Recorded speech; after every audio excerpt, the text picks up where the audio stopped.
नमस्कार बंधुरा केमन आছেন আপনারা সবাই आशा করছি সবাই অনেক ভালো আছেন। তালের এই সিজনে এই পিঠাটা অবশ্যই তৈরি করবেন। আজ তৈরি করব তালের মুগশলা পিঠা। এত খেতে ভালো লাগে। মুগশলা পিঠা অনেক ভাবেই তৈরি করা যায়। অবশ্যই একবার হলো এইভাবে পিঠাটা তৈরি করে দেখতে পারেন। দারুণ খেতে হয়। একদম নরম তুলতুলে এই পিঠাগুলো খেতে ভীষণ ভালো লাগে। আর নারকেল হাতের কাছে না থাকলেও এইভাবে ইনস্ট্যান্ট পুরটা তৈরি করেও আপনারা এই পিঠাটা তৈরি করতে পারবেন। তো বন্ধুরা আজকের এই পিঠার রেসিপিটা আমি কিভাবে তৈরি করছি অবশ্যই ভিডিওটা সম্পূর্ণ দেখবেন। আশা করছি অনেক ভালো লাগবে। আর যদি রেসিপিটা ভালো লাগে অনুরোধ রইল চ্যানেলটি সাবস্ক্রাইব করে পাশে থাকবেন। তো চলুন শুরু করি আজকের রেসিপি। আজকের এই পিঠা তৈরির জন্য প্রথমে একটা কড়াইয়ের মধ্যে এরকম একটা চায়ের কাপে করে মেপে 1 কাপ পরিমাণে পাল্প নিয়ে নিয়েছি। কাপটাও দেখিয়ে দিলাম। তো এই কাপে মেপেই বাকি উপকরণ দেব। এবার দিচ্ছি স্বাদমতো লবণ আর 1 চামচ চিনি। চিনিটা দেওয়ার কারণে এই পিঠাটা একটু মিষ্টি মিষ্টি খেতে হবে, অনেক সুন্দর খেতে লাগবে। তো এবার একটু নেড়েচেড়ে নেব।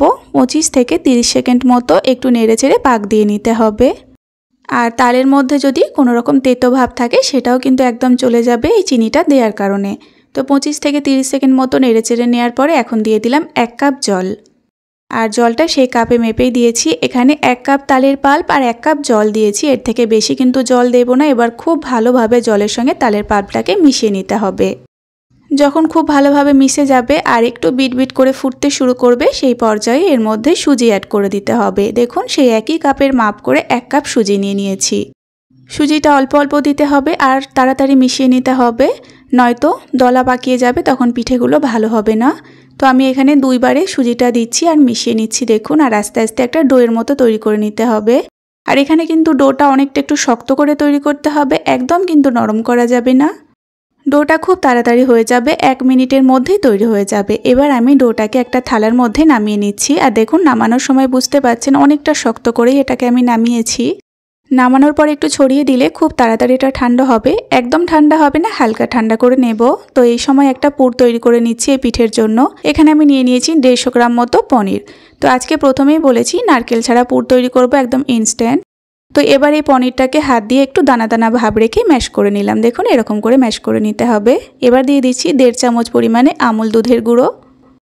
হাতের কাছে নারকেল থাকলে পনিরের পরিবর্তে আপনারা নারকেলটা দিয়ে এইভাবে পুরটা তৈরি করতে পারেন। এবার দিয়ে দিচ্ছি 1 চামচ পরিমাণে চিনি। চিনিটা চাইলে একটু গুঁড়ো করেও দিতে পারেন, আবার এভাবে গোটাও দিতে পারেন। তো ব্যাস, এতে আর কিচ্ছু দেওয়ার প্রয়োজন নেই। এটাকে জাস্ট একটু মেখে নেবেন হালকা হাতে, একটু দানা দানা ভাব রেখে। দেখবেন অনেক সুন্দর লাগে পুরটা খেতে। যে কোনো পিঠে পুলি আপনারা এইভাবে তৈরি করে নিতে পারবেন কোনো রকম ঝামেলা ছাড়াই। মাখতে মাখতে দেখুন এরকম একটু দলা পাকিয়ে আসবে, তখন বুঝতে হবে পুরটা তৈরি। এটাকে আলাদা রেখে দিচ্ছি। এদিকে ডোটা বেশ ঠান্ডা হয়েছে, তবে একটু গরম আছে। এরকম অবস্থায় মেখে নেব। হাতের মধ্যে একটু ঘি মাখিয়ে নিলাম। আপনারা চাইলে তেলটাও নিতে পারেন, তেল বা ঘি যে কোনো একটা দিতে হবে। এবার ময়দা যেভাবে মাখে ঠিক সেরকম স্মুথ করে মেখে নিতে হবে। দেখুন সুজির যে একটা দানা দানা ভাব সেটা একদম দূর করে দিতে হবে, তাহলে পিঠেগুলো খুব সুন্দর হবে।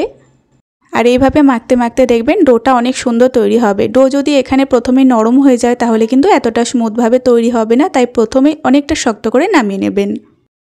এবারে ডো থেকে বেশ একটু মিডিয়াম সাইজ করে লেচিগুলো কেটে নেব আগে, তারপরে পিঠেগুলো তৈরি করব। তো এখানে পিঠেগুলো যেমন সাইজে তৈরি করবেন সেরকম লেচিটা কেটে নিতে হবে। সবগুলো লেচি কাটার পরে আমি হাত দিয়ে একটু গোল করে নিয়েছি, তাতে পিঠেগুলো বেলতে সুবিধা হবে। এবার একটা লেচি তুলে নিলাম, বেলে নেব। একটু শুকনো ময়দা আগেতেই আমি ছড়িয়ে দিয়েছি।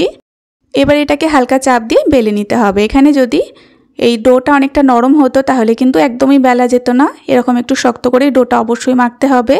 তো দেখুন এভাবে একটু লুচির মতো করে বেলে নেওয়ার পরে এখন একটা গ্লাসের সাহায্যে কেটে নিচ্ছি। তাতে কি হবে, এই পিঠেগুলো একদম সমান হবে প্রত্যেকটা পিঠে। দেখুন একদম গোল তৈরি হয়েছে। এবার যে পুরটা তৈরি করেছিলাম সেটা এখন দিয়ে দিচ্ছি। পুরটা দেওয়ার পরে এবার মুখটাকে ভালোভাবে প্রথমে আটকে নিতে হবে।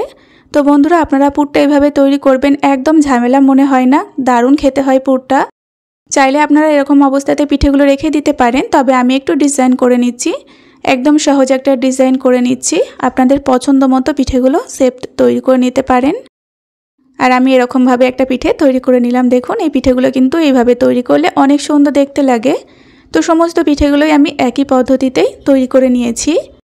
চাইলে এই পিঠেগুলোকে এই পর্যায়ে আপনারা ভেজে রসের মধ্যে দিয়েও কিন্তু তৈরি করতে পারেন, তাতেও অনেক সুন্দর হয়। তবে আজকের পিঠাগুলো আমি ভাপা তৈরি করব। তার জন্য একটা ছিদ্র ডেকচি নিয়েছি, ভালোভাবে একটু তেল মাখিয়ে নিয়েছি ডেকচির মধ্যে, তাহলে পিঠাগুলো খুব সুন্দরভাবে উঠে আসবে। এবার একটা একটা করে পিঠে সাজিয়ে দিচ্ছি। প্রথমেই ডোটা একদম পারফেক্টভাবে তৈরি করতে হবে, তাহলেও পিঠেগুলো একদম পারফেক্ট তৈরি হবে। সমস্ত পিঠেগুলো সাজিয়ে দেওয়ার পরে এখন ভাপিয়ে নেব। তার জন্য কড়াইয়ে জল আগে থেকেই বসিয়েছিলাম, এখন জলের মধ্যে ভাপ উঠতে শুরু করেছে। ডেকচিটা বসিয়ে চাপা দিয়ে দেব আর মিডিয়াম ফ্লেম রেখে 10 মিনিট ভাপিয়ে নেব। সুজির এই পিঠেগুলো তৈরি হতে একদমই সময় লাগে না, মাত্র 10 মিনিটের মধ্যেই দেখবেন পিঠেগুলো তৈরি হয়ে যাবে। চাপাটা খুলে নেওয়ার পরে একটু হাত দিয়ে চেক করে নিতে হবে, দেখবেন হালকা শক্ত আবার একটু নরম থাকবে। বেশ কিছুক্ষণ ঠান্ডা করে নেওয়ার পরে আমি প্লেটের মধ্যে তুলে নিচ্ছি, আর এখন পিঠেগুলো খাওয়ার জন্য একদম রেডি, বেশ একটু শক্তও হয়ে যাবে। সুজির তৈরি এই তালের মুগশলা পিঠাগুলো খেতে এত ভালো হয়, আপনারা না বানালে বিশ্বাসই করবেন না। আর ভেতরে যে পুরটা ইনস্ট্যান্ট তৈরি করেছি, আপনারা অবশ্যই এইভাবে তৈরি করবেন। নারকেলের পুরের থেকেও এই পুরটা খেতে অনেক সুস্বাদু হয়, কোনো ঝামেলা লাগে না। দেখুন একদম নরম তুলতুলে তৈরি হয়েছে, একটাতে একদমই মন ভরবে না, এত অপূর্ব স্বাদ হয়। তো আপনারা অবশ্যই তালের এই সিজনে একবার হলেও এই তালের মুগশলা পিঠাটা তৈরি করবেন, আশা করছি অনেক ভালো লাগবে আপনাদের। আর আজকের রেসিপি কেমন লেগেছে অবশ্যই একটা কমেন্ট করে জানাবেন, আর চ্যানেলটি সাবস্ক্রাইব করে পাশে থাকা বেল আইকনটি অবশ্যই প্রেস করে নেবেন। আজ এই পর্যন্তই, আবারও ফিরে আসবো এরকম কোনো সহজ রেসিপি নিয়ে। ততক্ষণে আপনারা সকলে ভালো থাকবেন এবং সাবধানে থাকবেন।